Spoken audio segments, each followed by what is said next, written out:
दोस्तों नमस्कार, मैं संजीव भार्गव आप सभी का ITI स्किल इंडिया के यूट्यूब चैनल पे स्वागत करता हूं। आज जो मैं ये वीडियो बना रहा हूं वो चैप्टर है विद्युत इलेक्ट्रिसिटी। और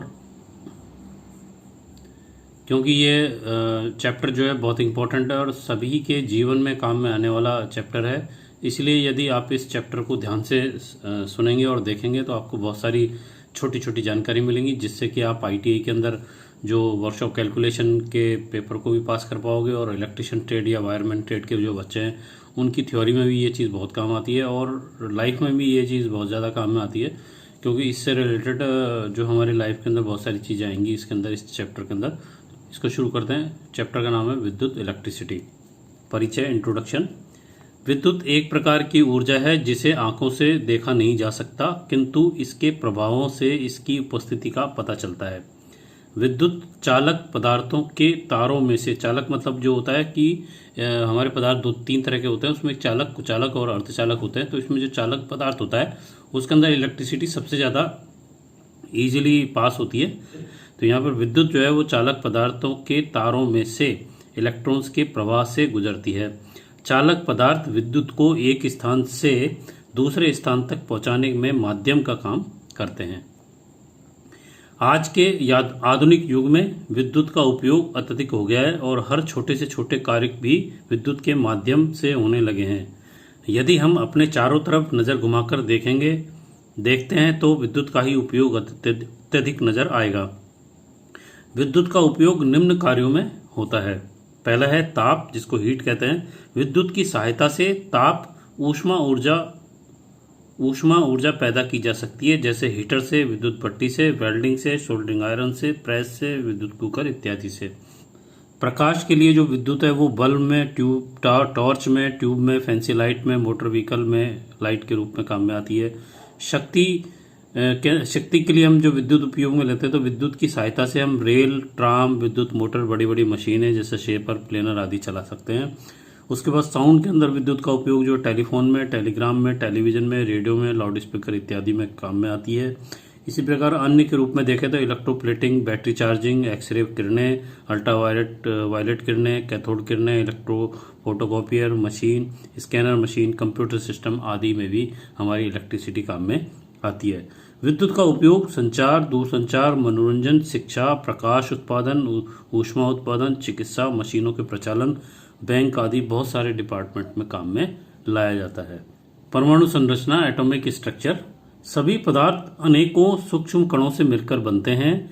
वह छोटे से छोटा कण जिसमें पदार्थ के गुण उपस्थित रहते हैं अणु कहलाता है। तो हमारा ये क्वेश्चन आता है कि यहाँ हमारा एक एनसीईआरटी का क्वेश्चन आता है कि पदार्थ का वह कौन सा कण होता है जिसके अंदर पदार्थ के सभी गुण विद्यमान रहते हैं, तो वो हमारा अणु कहलाता है। एक ही पदार्थ के सभी कण आकार और गुणों में समान होते हैं। प्रत्येक अणु में मूल पदार्थ के समान भी भौतिक और रासायनिक गुण होते हैं।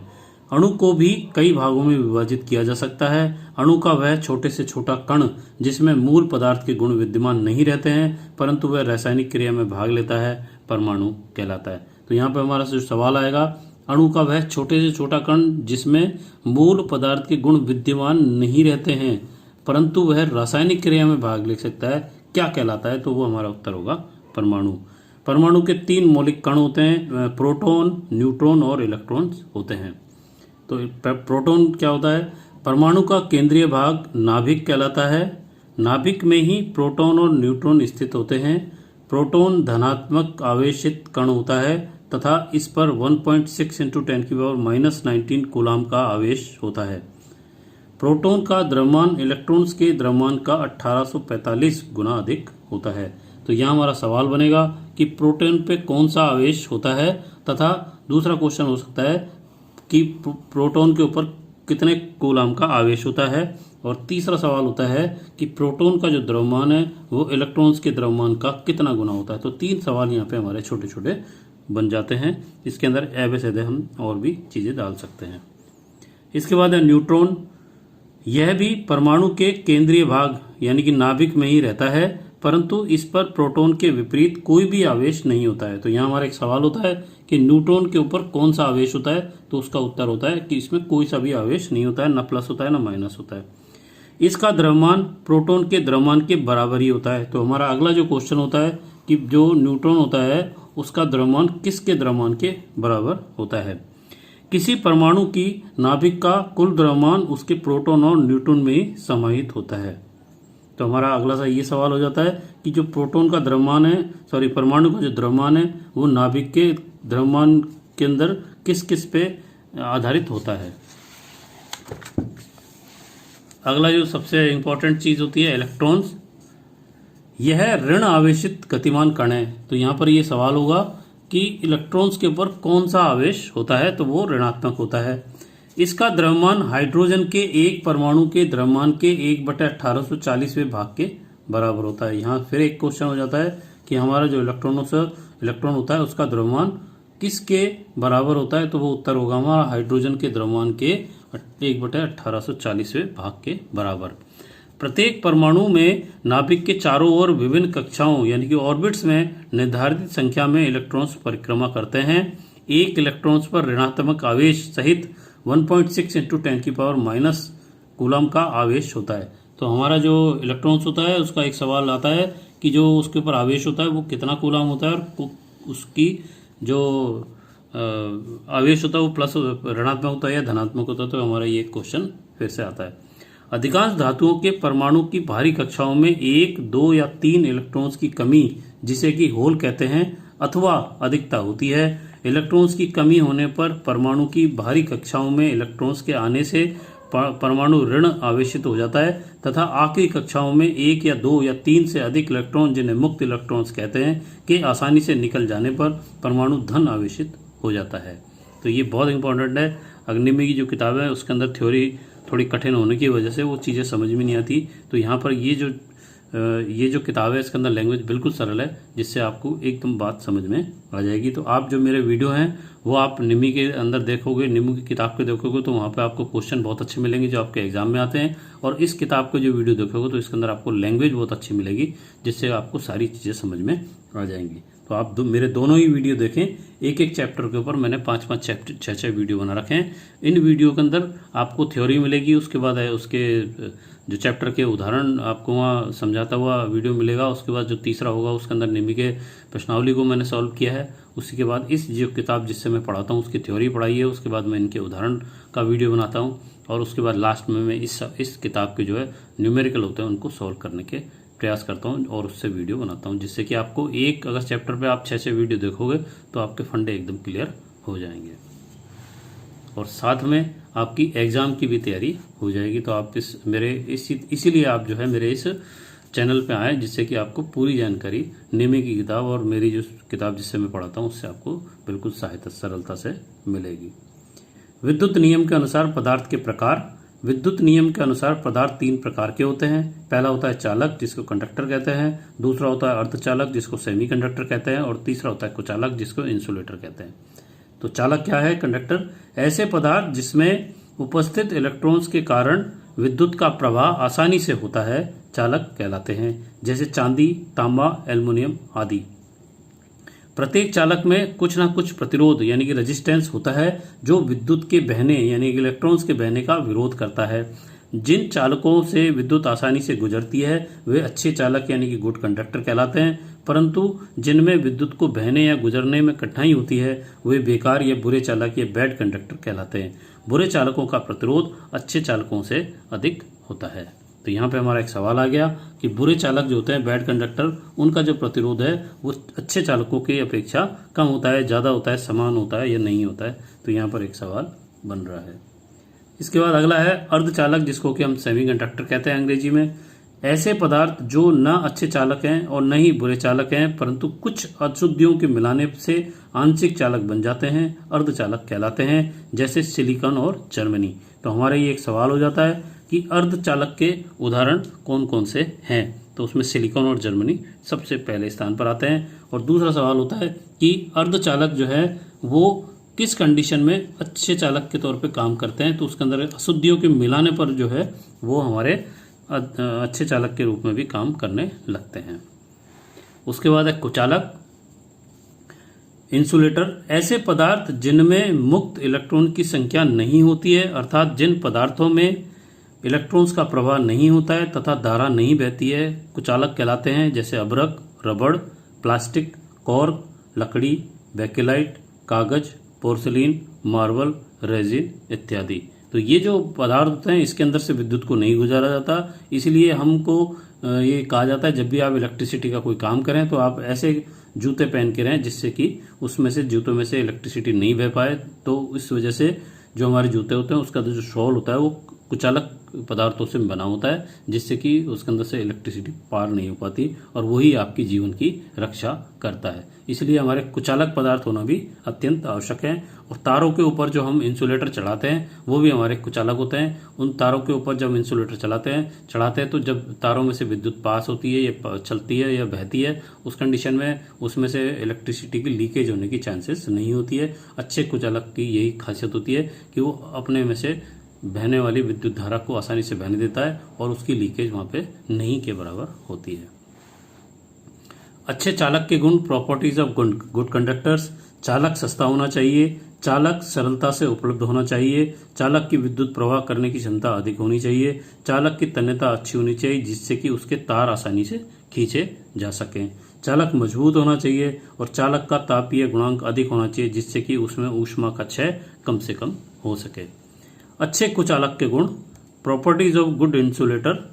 यह सस्ता और आसानी से उपलब्ध होना चाहिए, यह मजबूत होना चाहिए, कुचालक पर तापमान व मौसम का असर कम से कम होना चाहिए, इसमें विद्युत धारा का प्रतिरोध अधिक से अधिक होना चाहिए जिससे कि उसके अंदर इलेक्ट्रिसिटी की लीकेज नहीं के बराबर हो, इसे आवश्यकता आकार से ढाला जा सके, यह गुण अवश्य होना चाहिए। तो यहाँ इस किताब के अंदर अच्छे चालक और अच्छे कुचालक के गुण दे रखे हैं जो कि बहुत इंपॉर्टेंट है और इसके ऊपर आपके एनसीईआरटी के जो एग्जाम आते हैं उसके अंदर बहुत सारे क्वेश्चन भी आते हैं। तो इस चीज़ को आप आसानी से पढ़ लें और समझ लें इसको।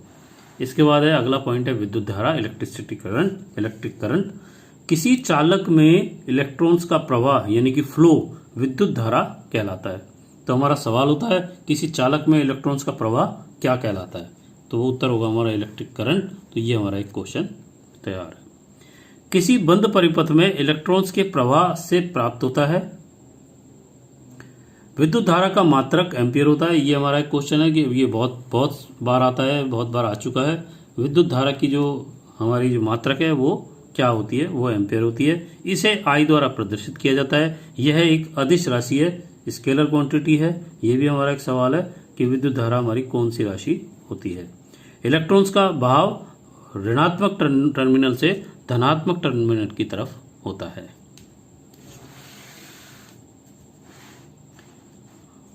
दूसरे अर्थ में विद्युत धारा आवेश प्रवाह की दर होती है, अर्थात किसी चालक में 1 सेकंड में जितना आवेश प्रवाहित होता है उसे ही विद्युत धारा कहते हैं। किसी चालक में t सेकंड में यदि q कूलाम आवेश प्रवाहित हो तो q विद्युत धारा I बराबर होता है q/t। विद्युत धारा की गति, स्पीड ऑफ इलेक्ट्रिसिटी करंट। विद्युत धारा की चाल प्रकाश की चाल के बराबर अर्थात 3 × 10⁸ मीटर प्रति सेकंड होती है। तो यह हमारा एक क्वेश्चन हो गया कि विद्युत धारा की स्पीड क्या होती है, तो वो हमारी 3 × 10⁸ मीटर पर सेकंड होती है। विद्युत धारा के प्रकार। विद्युत धारा के प्रकार, टाइप्स ऑफ इलेक्ट्रिक करंट। विद्युत धारा 2 प्रकार की होती है। पहली होती है प्रत्यावर्ती धारा जिसको कि अंग्रेजी में ऑल्टरनेटिव करंट या शॉर्ट रूप में हम एसी कहते हैं, जहाँ पे अपन घरों में देखते हैं जो बिजली हमारे बल्ब चलता है, पंखा चलता है, कूलर चलता है, वो सारा एसी से चलता है। जिस विद्युत धारा का मान तथा दिशा एक निश्चित दर पर बदलती रहती है उसे प्रत्यावर्ती धारा या जिसको एसी कहते हैं। इसका प्रतीक ये चिन्ह होता है, ये साइन का चिन्ह है। दिष्ट धारा या एक दिशा धारा जिसको कि अंग्रेजी में हम डायरेक्ट करंट कहते हैं, शॉर्ट रूप में वो डीसी कहलाती है। जिस धारा का मान तथा दिशा स्थिर रहती है उसे दिष्ट धारा या एक दिशा धारा कहते हैं। यह बैटरी, जनरेटर, सेल इत्यादि से प्राप्त की जाती है। तो हमारे जितने भी इलेक्ट्रॉनिक्स से संबंधित आइटम्स होते हैं वो सारे डीसी पे चलते हैं, लेकिन अधिकतर बच्चों को पता नहीं होता है, तो उसके अंदर एक ऑल्टरनेटर लगा होता है जो एसी को डीसी में कन्वर्ट करने के बाद ही वो हमारे इलेक्ट्रॉनिक्स आइटम के अंदर उसको चलाने का काम करते हैं। अगर डायरेक्ट किसी भी इलेक्ट्रॉनिक्स आइटम को एसी से चला दिया जाता है तो वहाँ पे हाई वोल्टेज होने की वजह से वो हमारा इंस्ट्रूमेंट खराब हो सकता है। डीसी से चलने वाले जितने भी इलेक्ट्रॉनिक्स आइटम होते हैं वो बहुत कम वोल्टेज पे चलते हैं, इसलिए उसको पहले एसी से डीसी पे कन्वर्ट किया जाता है। एसी और डीसी में तुलना, comparison between AC and DC. AC को उच्च वोल्टेज यानी कि हाई वोल्टेज तक पैदा किया जा सकता है। इसका अधिकतम मान 3300 वोल्ट होता है। डीसी कम वोल्ट तक ही पैदा की जा सकती है, जिसकी अधिकतम सीमा 650 वोल्ट होती है। एसी को ट्रांसफार्मर की सहायता से ज्यादा यानी कि स्टेप अप या कम यानी कि स्टेप डाउन किया जा सकता है। डीसी को कम या अधिक किया जाना संभव नहीं होता है। एसी इसमें एक से अधिक फेज का प्रयोग करके मशीन और जनरेटरों की दक्षता को बढ़ाया जा सकता है, लेकिन डीसी में ऐसा किया जाना संभव नहीं है। चौथा पॉइंट, इसका संचालन सस्ता होता है तथा इसमें चालक कम खर्च होता है क्योंकि पतले तार प्रयोग में लाए जाते हैं। इसका संचालन महंगा होता है। इसमें चालक यानी कंडक्टर चालक पर अधिक खर्च होता है क्योंकि थोड़े मोटे तार काम में लाए जाते हैं। पांचवा, एसी इसका आवेश परिवर्तित होता रहता है, इसलिए इलेक्ट्रॉनिक्स यंत्रों में काम में लाने के लिए पहले डीसी में परिवर्तन करना पड़ता है। डीसी इसमें आवेश परिवर्तित नहीं होता है, इसलिए इसे इलेक्ट्रॉनिक्स यंत्रों में काम में लिया जाता है। छठा पॉइंट, बैटरी को चार्ज करने के लिए डीसी में परिवर्तित किया जाता है। डीसी इसमें सीधे ही बैटरी को चार्ज किया जा सकता है। एसी, सातवां पॉइंट,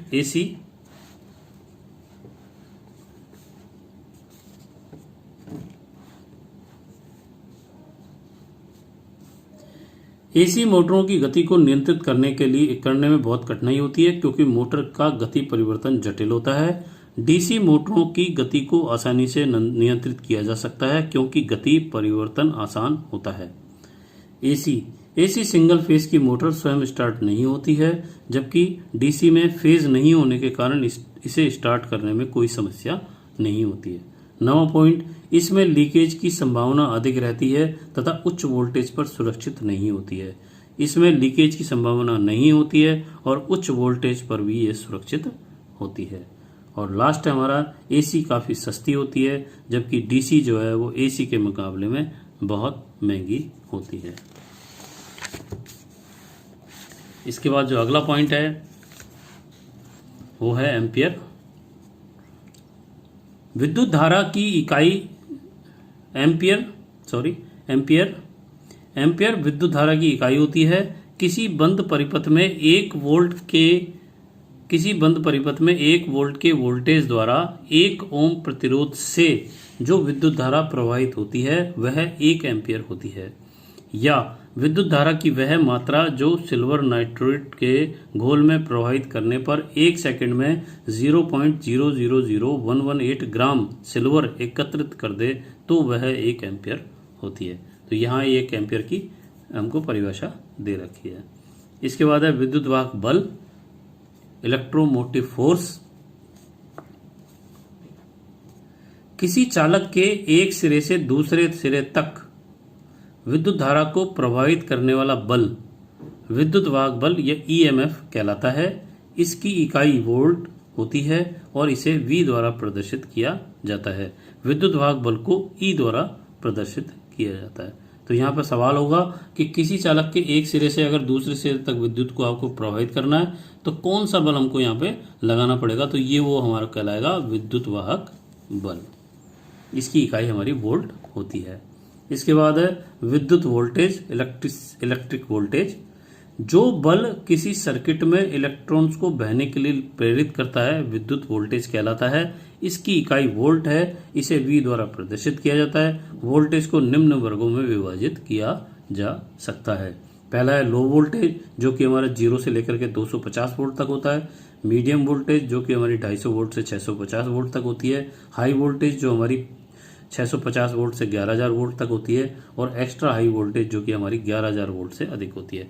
तो आपने देखा होगा कि खेतों में बहुत बड़े बड़े पोल लगे होते हैं और बहुत ऊंचाई के ऊपर तार लगे होते हैं। उसके अंदर 33,000 से ज़्यादा की वो 11,000 से ज़्यादा की वोल्ट जो है वहाँ पे सप्लाई होती है, इसलिए उसको बहुत ऊपर रखा जाता है जिससे कि उसके अंदर खतरा नहीं हो। वो हमारी अल्ट्रा हाई वोल्टेज लाइनें कहलाती हैं। और जो घरों में हमारे काम में आती हैं वो हमारे मीडियम वोल्टेज की लाइनें बिछी होती हैं।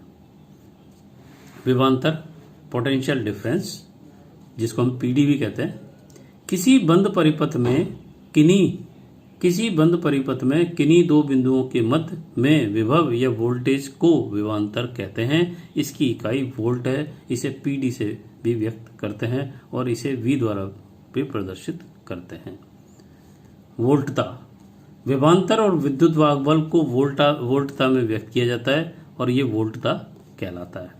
1 वोल्ट क्या है? किसी 1 ओम प्रतिरोध वाले चालक में से यदि 1 एम्पीयर धारा प्रवाहित होने पर चालक के सिरों पर पैदा हुआ विभवांतर का मान जो है 1 वोल्ट के बराबर होता है। तो यहाँ हमारा एक क्वेश्चन हो जाएगा कि यदि हम किसी प्रतिरोध के अंदर यदि हम 1 ओम प्रतिरोध वाले चालक में 1 एम्पीयर धारा प्रवाहित करेंगे तो उसके अंदर विभवांतर कितना होगा?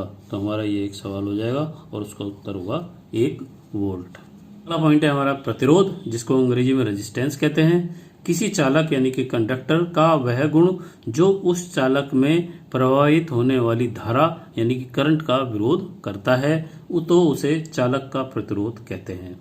अधिक अनुप्रस्थ काट के क्षेत्रफल यानी कि बहुत मोटे तार यानी कि अधिक मोटे तार अर्थात अधिक अनुप्रस्थ काट के क्षेत्रफल अर्थात अधिक मोटाई वाले चालक का प्रतिरोध कम, क्योंकि अधिक क्षेत्रफल होने के कारण मुक्त इलेक्ट्रॉन आसानी से बहते हैं, तथा कम अनुप्रस्थ काट के क्षेत्रफल का या कम मोटाई वाले चालक का प्रतिरोध अधिक, क्योंकि कम क्षेत्रफल होने के कारण मुक्त इलेक्ट्रॉन्स को गुजरने में कठिनाई होती है। इसे R द्वारा प्रदर्शित किया जाता है और प्रतिरोध की जो इकाई वो ओम होती है, जिसको हम इस तरह से लिखते हैं। किसी बंद परिपथ में 1 वोल्ट के दबाव पर 1 एम्पीयर अगर धारा बहती है तो उस परिपथ का प्रतिरोध 1 ओम होता है। किसी छोटी इकाई मिली या माइक्रो ओम, इसकी छोटी इकाई मिली या माइक्रो ओम होती है तथा बड़ी इकाई इसमें किलो या मेगा ओम तक होती है।